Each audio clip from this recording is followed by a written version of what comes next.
एक ही माता पिता के दो बच्चे होते हैं, फिर भी दोनों बच्चे स्वभाव में एक दूसरे से बिल्कुल अलग होते हैं, जबकि माता पिता ने दोनों को एक जैसा एटमॉस्फेयर दिया है। फिर ऐसा क्यों होता है? एक ही ज़मीन होती है, लेकिन बीजों की अपनी अलग अलग क्वालिटीज़ होती है और हर बीज दूसरे बीज से डिफरेंट होता है। क्या होता है? हमारे जीवन को निर्धारित करने वाले तीन मोटा मोटी तत्व है,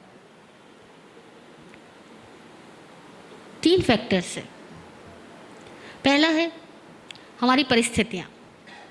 परिस्थितियाँ में माता पिता, परिवार, घर का माहौल, संघ समाज, जिस संस्था से हम जुड़े हुए हैं, सारी बातें आ गई। पड़ोस, आस पड़ोस कैसा है, वो भी बच्चों पे बहुत इम्पेक्ट डालता है। तो पहली चीज़ है परिस्थिति, सिचुएशंस, सर्कमस्टेंसेस, एनवायरनमेंट, ये हम पर बहुत इम्पेक्ट डालती है। दूसरी बात, परिस्थितियाँ समान है, माता पिता समान है, रिश्ता सब कुछ समान है, उसके बावजूद एक बच्चा अलग तरह का, दूसरा अलग तरीके का। उसका कारण क्या? तो दूसरा फैक्टर होता है कर्म के संस्कार। हर जीव जो इस धरती पर आया है, अभी मनुष्य के रूप में आया है, बच्चे के रूप में आया है, वो कोई फ्रेश कॉपी नहीं है। हम सारे लोग पीछे कई सारे जन्मों से चले आ रहे हैं और हम सब अपने पिछले जन्मों के संस्कार को भी हार्ड डिस्क में लेकर आए हैं।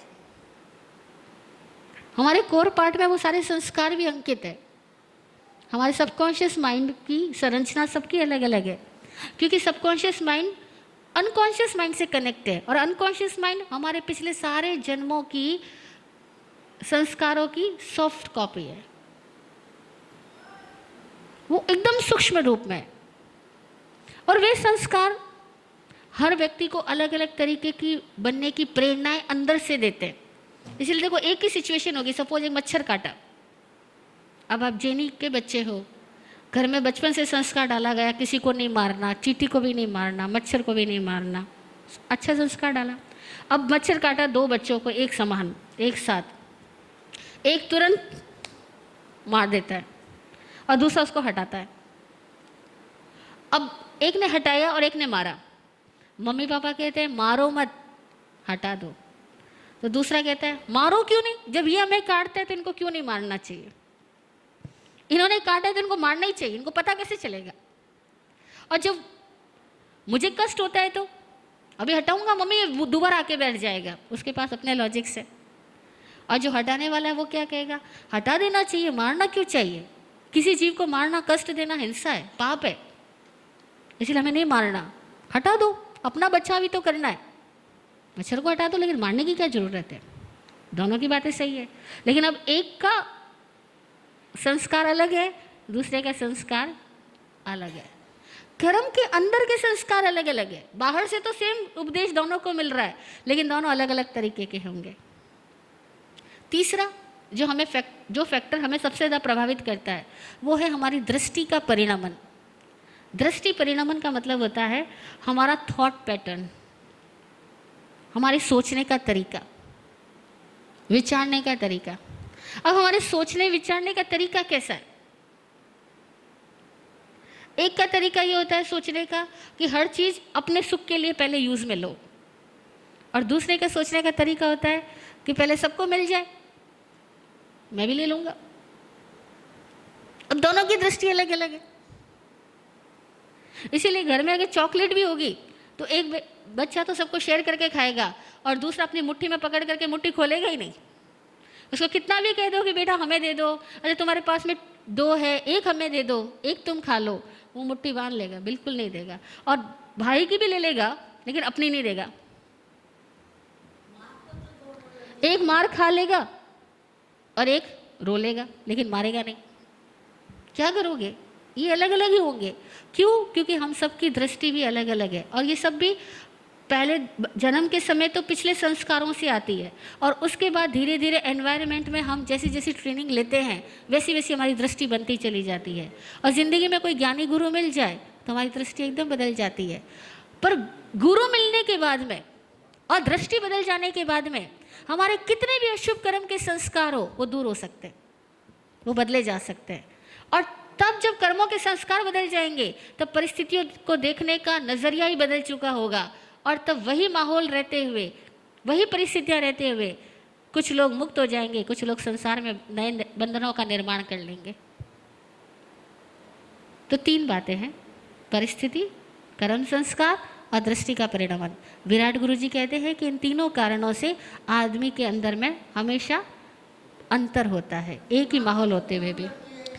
माँ पिता, छोटा बोलेगा बड़े पे प्रेम ज्यादा है, बड़ा बोलेगा छोटे पे प्रेम ज्यादा है। माँ पिता सबके मन में सबके प्रति प्रेम होता ही है, लेकिन अब एक सवाल है इसमें कि मम्मी कहती है कि मेरे लिए तुम दोनों बराबर हो, पापा कहते हैं मेरे लिए तुम दोनों बराबर हो, पर बच्चों को नहीं लगता कि हम दोनों बराबर हैं।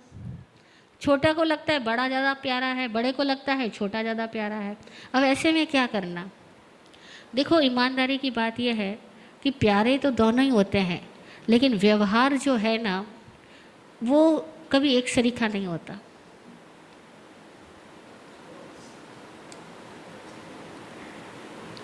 व्यवहार कभी एक सरीखा नहीं होता। प्यारे तो दोनों ही होते हैं, लेकिन व्यवहार एक सरीखा हो ही नहीं सकता। मतलब ना माँ का हो सकता है ना पिता का हो सकता है। हो सकता है कि माँ को बेटा ज़्यादा प्यारा हो और पिता को बेटी ज़्यादा प्यारी हो, और जनरली ऐसा होता ही है। पिताजी हमेशा बेटी का पक्ष लेते हैं और माँ हमेशा बेटे का पक्ष लेती है। अब इसके पीछे दूसरे कई सारे रीजंस हैं, और शास्त्रों की भाषा में कहूँ तो इस दुनिया में सबके ऋणानुबंध अलग अलग है। कोई लेने आता है, कोई देने आता है। अब माँ जिसको बहुत प्यार करती है वो बच्चा हमेशा माता पिता का नुकसान कराता है, और जिसको बहुत प्यार नहीं करती वो हमेशा माता पिता की सेवा कर रहा होता है। अब ऐसा क्यों? इस संसार विचित्र है ना। सारे काम कोई नीति नियमों से तो होते नहीं है। तो माँ कह रही मैं इसको सबसे ज़्यादा प्यार करती हूँ, और आज दिन तक मेरे को पैसे से लॉस इसने करवाया, परिवार में झगड़े इसने करवाए। अब वो क्या करे तो करे क्या, क्योंकि वो बच्चे की मांगत है। वो लेने के लिए पैदा हुआ, वो देने के लिए नहीं आया है। और एक बच्चा है वो सेवा भी कर रहा है, फिर भी माँ बाप के गुस्सा भी खा रहा है। तो ये संसार ऐसे ही चलेगा। सबके ऋणानुबंध अलग अलग है। अब आप बिजनेस भी करते हो तो यही तो होता है, किसी से आप मांगते हो और कोई आपसे मांगता है। और आप हर जगह पर क्रॉस एंट्री तो नहीं कर सकते कि जिससे आप मांग रहे हो उसको कह दो कि भैया दूसरे जा कर के ले ले, या उसको जाके चुका दे। वो कहेगा मैं तुझसे मांगता हूँ, मैं उस आदमी से मांगने थोड़ी जाऊँगा जिसको तुझे चुकाना है या जिसको तुझे देना है। मैं तो तुझसे ही मांगूंगा। ऐसे ही संसार है। इसीलिए इस विचित्र संसार के अंदर निष्पक्ष होकर के रहो। राम जरोखे बैठ के सबका मुजरा ले, जैसी जिसकी भावना वैसा ही फल दे। जय हो।